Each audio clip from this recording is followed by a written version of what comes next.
Si tu fous ton ato à l'intérieur, bah, peut-être toi, tu changes même pas ton slip dans 3 jours. Ton slip, tu le gardes 3 jours.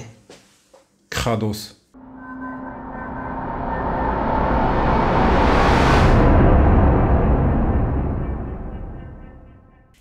Amis vapoteurs, bonjour. Aujourd'hui, review du Hard RTA de chez MT Essentials.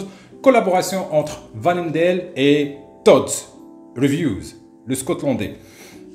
Très grand reviewer, tous les amateurs de high-end, ils connaissent Tod's. Alors, cet ato est sorti vers juin 2020. Celui que j'ai, c'est un 1.1. C'est une version améliorée du Hard qui est sorti juste quelques mois après, genre vers novembre 2020. Parce que ce RTL a suscité pas mal de drama. Il y a Tod's qui s'est fâché avec Jay Hayes, mais tout de même, Jay Hayes s'est fâché avec tout le monde, on le sait très bien. Ça fuitait le premier Hard. Vous ne pouvez pas vaper avec ça. Ça pissait le liquide. Pour une question de joint. En lab close, je vais vous montrer comment différencier un hard et un 1.1. C'est juste un joint sur un deck. Voilà. Je me demande pourquoi ils n'ont pas conçu avec un joint dès le départ. Ils avaient trop confiance par rapport aux tolérances dès le départ. J'ai dit qu'il est designé par Vanendale, c'est des Allemands. Tod's, l'écossais, mais il est fabriqué à Hong Kong. Donc, c'était pas un ato très cher, dans les 85 €, un truc un peu comme ça, dans la lignée d'un Diploma. Je review encore une vieillerie qui a 5 ans. C'est pas grave. On est quoi? On est le 10 mai 2025.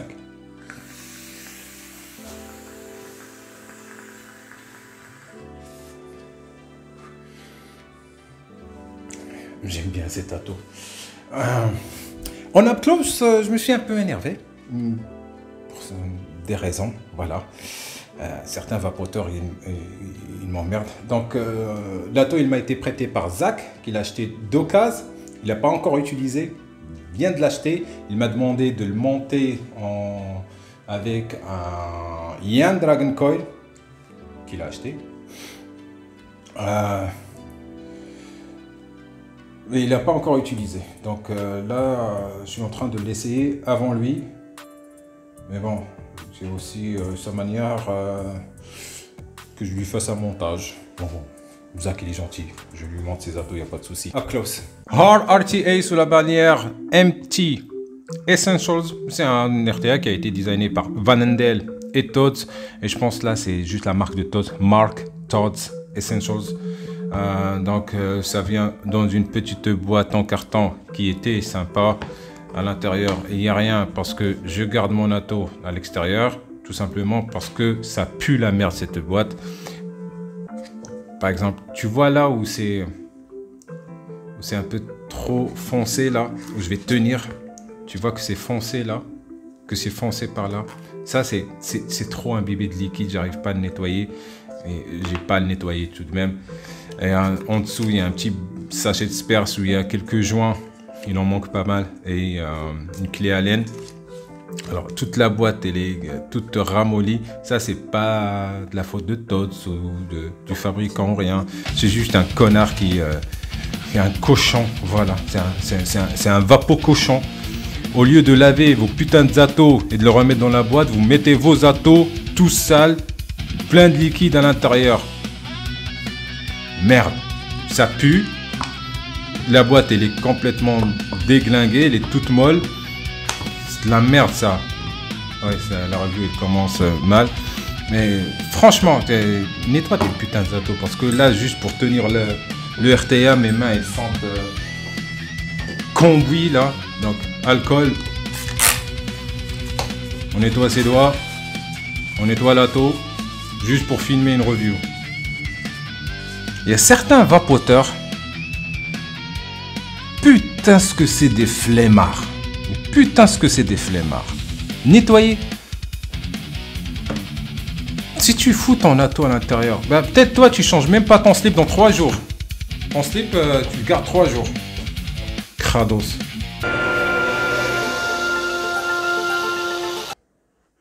Mensuration. 22 mm de diamètre, 40 mm de hauteur. Il contient 4 ml, il y a une petite fenêtre. tout est fabriqué en 316L. Tout ce qui est en plastique là, que ce soit les petites sleeves de drip tip ou le tank, c'est du PC1000. Je pense que c'est du polycarbonate. Normalement, dans la boîte, on doit avoir une autre petite sleeve, enfin insert pour le drip tip. Celui-là, c'est que MTL. Normalement, il est fourni avec un DL. Le connard qui avait ses tatos, bah, il l'a perdu. Je le connais pas, hein, mais c'est juste parce que tellement t'es crade, tu dois être un connard. Après les mensurations, on va parler de l'esthétique. Hein, il est pas mal, il est joli. Bon, là on a le petit logo. C'est un pictogramme qui désigne un brouillard. En dessous, il y en a plein aussi. Les goûts et les couleurs. On a une petite bague ici qui tient le deck comme sur un Reload S, comme sur Reload S RTA, comme sur d'autres RTA. Je sors le deck. Le deck, on dirait un deck de Dripper 22 mm single coil. Voilà. Side airflow, c'est pas un bottom airflow. Pas la peine que je démonte le deck parce que c'est juste le plot positif avec son isolant en pic qui vont se démonter. Le reste va rester solidaire. La plus grosse différence avec le HAR qui n'est pas le 1.1, le premier HAR, il n'y avait pas ce joint. Donc pour reconnaître le bon HAR, parce qu'il ne faut pas prendre le premier, ça fuit, ça pisse. Il faut toujours prendre celui avec le joint ici. Sinon, ça baigne sur ta box. Top fill. Pour enlever le top cap, tu dois enlever le drip tip. Sinon, ça ne va pas s'enlever parce qu'il va tenir. Regarde, je vais dévisser. Hop, hop, hop, hop. Tu vois? Si j'enlève le drip tip, ça s'enlève. La bague d'airflow, très sympa, ça tourne, tranquille. Je vais en parler après. Le tank, il se dévisse de cette manière. On dévisse. Le tank n'est pas vissé. Ça, c'est bien. Tu vois, il est juste tenu par des joints. Donc, on n'est pas en train de visser du plastique dans de l'ESS. Donc, la connexion elle se fait par la cheminée qui se visse sur la chambre. On a un Juice Flow Control, vu que c'est un Gravity Fed. Donc, là, tu as les arrivées de liquide qui vont reposer sur tes cotons. Et ça imbibe, comme sur un Fève, comme sur un Bishop. Et pour le nettoyage, je joue un peu avec cette bague et je cherche là où ça va s'enclencher, ça va se détacher. Hop. Donc là, je sais que ça ne va pas s'enlever parce qu'il y a les deux petits points qui sont alignés. Focus, focus, focus ma belle, focus. Voilà. Peut-être à moitié. Voilà. J'ai mis un peu de VG sur le joint parce que c'était un peu trop sec, ça s'enlevait pas. Pour le remettre, donc j'ai le... Je ne prends pas le repère parce qu'en fait il y a une encoche pour faire le stopper.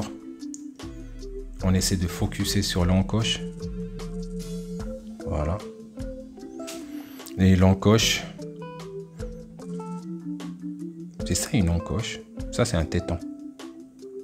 Voilà. Indentation patati. Ah putain le français. Donc, je les aligne. Hop là. Ça va, c'est facile à démonter. Il n'y a pas beaucoup de pièces.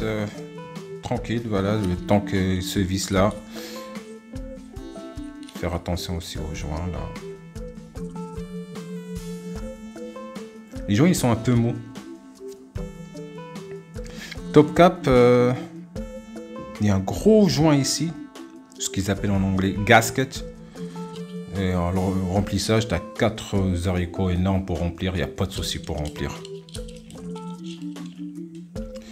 On passe sur l'airflow, donc tu as une bague amovible et très facile à opérer. Donc vu que c'est un side airflow, tu as pour les 3 trous. Donc attends, je te montre les 3 trous là. Petite passe. Alors si je dis pas de bêtises, celui-là c'est un 1,6 mm. Le central, c'est un 1-2. Et de l'autre côté, c'est le 1-4. 1-4, 1-2, 1-6.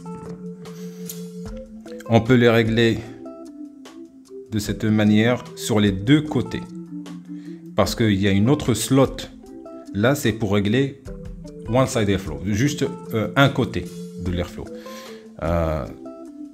Soit de ce côté, soit de ce côté. Parce que de l'autre, il est fermé. Les 3 trous, ça te permet de régler l'airflow dual side. Sur les deux côtés du deck.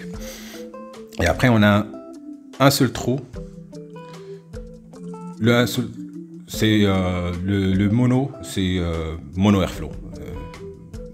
Ça ne règle pas de l'autre côté, donc on peut choisir soit le 1-4, le 1-2 ou le 1-6 pour faire un genre de MTL qui n'est pas vraiment MTL. Bon, de toute façon, cet atout il était pensé pour du RDL. C'est pas vraiment un auto MTL ou alors vraiment un MTL très large que je considère pas du MTL. Quand ils me disent MTL très large, je te dis ouais, c'est un RDL. Ok. Pour le montage, on a de ces conneries là, des conneries chinoises, pures chinoises. On a un deck anti-horaire. Todd, il n'a pas de souci pour mettre un coil à l'envers, belly down. Pour moi, c'est belly up. Donc Zach il m'a demandé de le monter avec un nano alien Dragon Coil que j'ai un peu torturé pour le mettre en anti-horaire. C'est du 2.5 3x32 40 nano alien tige 25.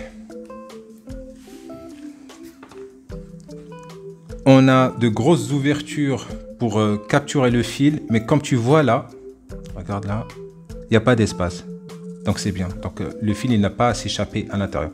Il n'y a pas de lèvres ici, mais au moins il y a un stopper ici pour faciliter le montage. Deck assez profond, je pense qu'il y a 5 ou 6 mm de profondeur. Tu vois, c'est un deck de single coil RDA. C'est pas du tout un deck pensé pour du MTL. Ça, c'est vraiment pour le RDL. C'est une grosse chambre. Question coil, c'est pas que du 2.5, hein, ouais, tu peux passer un fuse dans 3 mm 2x26-40, vas-y. J'ai pas un alien 3x29-38 possible à essayer, mais j'aime pas les decks anti-horaire. Capture une patte ici, une patte ici. J'ai 2 rigoles pour mon coil jig pour avoir la bonne hauteur et on visse. J'ai même pas besoin de tenir la patte, ça se visse tout seul, ça se capture bien. Je vais juste un peu serrer parce que il y a un petit effet ressort sur ces coils là, c'est normal, c'est très fin. On est en train de jouer avec du 32 gauge. Voilà, je le serre sur le jig parce que je veux un coton pour faire du 2.5. Facile à monter. Franchement, oui, voilà, j'ai fini de monter. Aussi facile que ça. Bah, c'est un deck de dripper. Hein. On va couper les pattes bien flush, s'il te plaît. Bien flush. T'as un petit espace, t'as une petite lèvre là qui dépasse. Donc, tu seras safe. Mais voilà, on essaie de couper flush. J'ai besoin d'une Knipex. Parce que là, cette pince, elle est déjà morte. Je ne savais même pas que j'allais m'énerver en filmant les up close. J'étais au courant pour la boîte qui est dégueulasse, mais je savais pas que j'allais m'énerver. Mon coil il est tout bleu, tout beau. Je suis en train de préparer une petite mèche de coton là. Alors le cotonnage, te casse pas la tête. Cotonne-le exactement comme un dripper single coil. C'est un deck de RDA single coil. Tu vois là, je suis à ras, je dépasse juste un peu. À ras, je dépasse juste un peu. On a un atout de chez Todd. Là, on va vaper une castard. Et les blancs, ils sont cramés aussi là. Hein. Et bon. Le deck, tu as 2 encoches à aligner. Je pense que mon coton, il est léger. Je pense que ça va fuiter. Si ça fuit, je vous le dis en outro. Comme quoi j'ai changé mon coton. Si ça fouille pas, je vous le dis aussi. Pour le drip tip, vu que là je suis en RDL, je vais pas utiliser celui-là.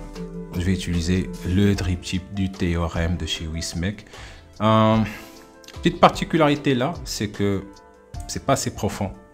Il y a quelques drip tips qui passent pas. Drip tip du Stingray X, il y a tout cet écart là. Tu vois, là, je passe, voilà, je passe ma pince. Drip tip du Kayfun, je ne sais plus lequel, tout cet espace là. Pas tous les drip tips passent pas, quelques-uns ne passent pas. J'ai de la chance d'avoir un drip tip qui passe et qui est joli. Le remplissage top fill, ah oui, il faut enlever le drip tip. Facile à remplir. Je ferme le Juice Flow. Ah oui, je vous ai pas parlé du Juice Flow. Avant de remplir, j'aimerais bien fermer le Juice Flow Control. Tu vois là les deux points qui sont alignés. Juice Flow ouvert. Si tu arrives à voir là. Voilà, là on voit très bien. Il est ouvert. Un petit quart de tour contre horaire. Juice Flow fermé. Je remplis. Je vais pas tout remplir parce que j'ai pas confiance en mon cantonnage. Quart de tour, j'annule les deux petits points. Juice Flow ouvert. Sur quoi je vais le mettre, on verra. Outro. Dès le départ, excellente saveur. Là, je vape un liquide que je connais très bien. Ma Custard, Sir Custard. Je retrouve ma Custard, je suis à 0,64 ohms, nano-alien, Yan Dragon Coil, 3x3240, je suis à 25 watts. Je peux monter aussi vers 27, il n'y a pas de souci. Donc, il y a pas mal de points positifs avec cet ato. Premier point positif, simplicité d'utilisation, top fill remplissage, Juice Flow qui marche bien, donc il n'y a pas de glou-glou. Pas de fuite, rien. Le cotonnage en up close, je me suis dit que peut-être je l'ai raté. Pas du tout. Il est réussi. En fait, il faut pas trop se prendre la tête avec cet ato. Wick-le, cotonne-le, comme si tu vas cotonner un dripper single coil. C'est le deck d'un dripper single coil.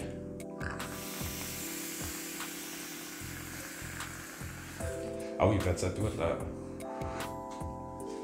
Ato RDL, pas du tout MTL, je ne l'ai même pas testé en MTL, ça sert à rien, il ne faut pas forcer, c'est pas fait pour. Donc,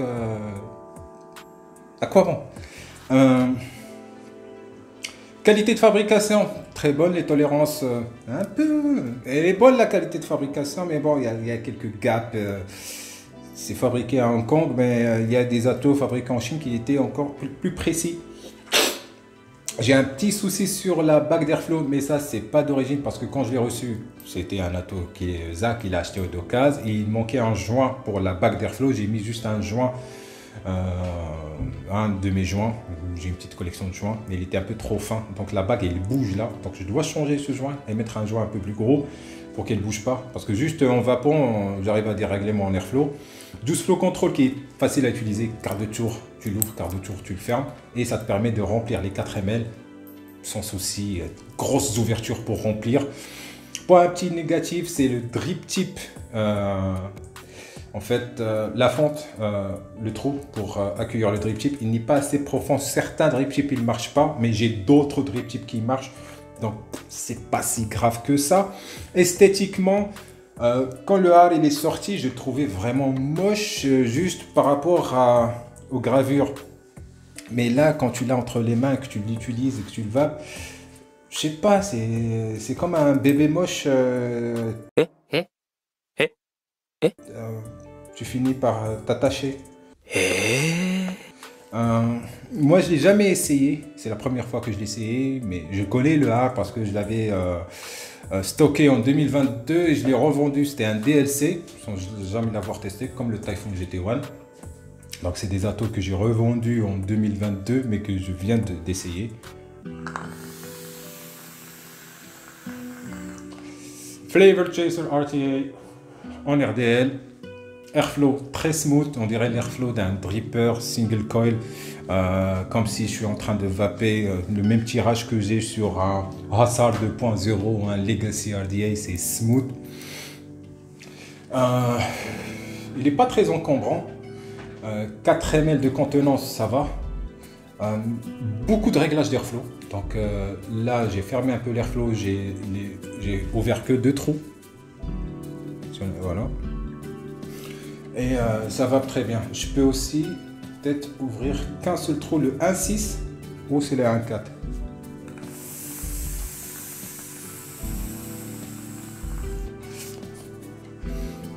Un seul trou ouvert, ça siffle un peu.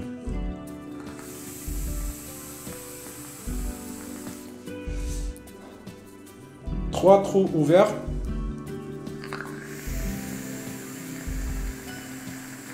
Ça siffle moins. Ça me dérange pas trop. Si j'ouvre 3 trous et je ferme avec la slot là.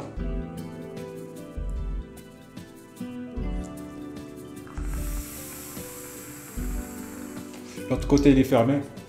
Et moi de saveur. Ouh là, non, ça passe pas. Je reste sur mes 2 petits trous. Il wick bien, tu peux chain vaper, voilà. Tu peux y aller, ça wick très bien. Je suis en 70 VG là, et ça wick très bien, la vape elle est très saturée.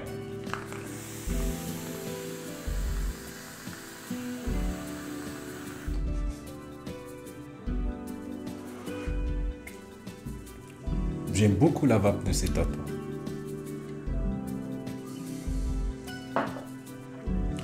Ça fuit pas, ça glouloute pas, ça vape bien. Il n'est pas si moche que ça, parce que je me suis habitué au logo du Har.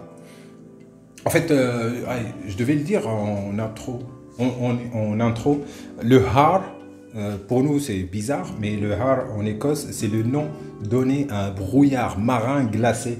Et le petit logo là, c'est un pictogramme qui est généralement utilisé pour dire que c'est un brouillard, voilà. Et c'est repris sur la bague d'airflow en bas. La bague d'airflow en bas, c'est ce qui me dérangeait surtout sur les photos, machin, mais franchement, je me suis habitué à quelque chose de ce genre. Il me plaît bien. Les tolérances, elles sont pas tip top. T'as des gaps que tu vois, c'est même si tu serres, il y a des, tu vois, ça reste un peu, c'est pas flush, c'est pas un high-end européen, mais le prix dans les 85 €, je pense, quand il a été lancé, je pense que même on arrive à le retrouver encore. Pour le prix, je lui pardonne les gaps.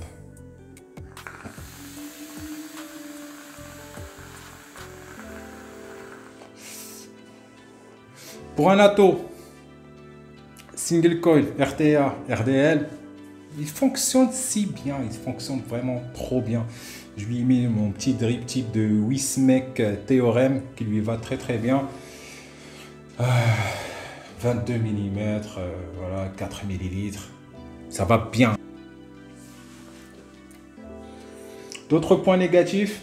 Franchement, non, il n'y a pas. Ça va. Drip tip un peu, voilà. Il y en a qui ne marchent pas. Celui-là, il marche, donc tranquille. Il est facile à utiliser. Franchement, il est facile à utiliser. Facile à monter, facile à cotonner, facile à remplir. Juice Flow, très pratique, utilisable, pragmatique. Il y en a qui n'ont pas aimé cet Atto. Moi, j'aime bien. J'aime bien cet Atto. Je le valide. Donc, Zach, tu as fait une bonne affaire.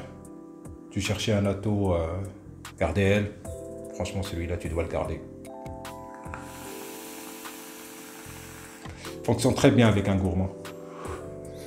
Et sur ce, vive la vape libre et ciao!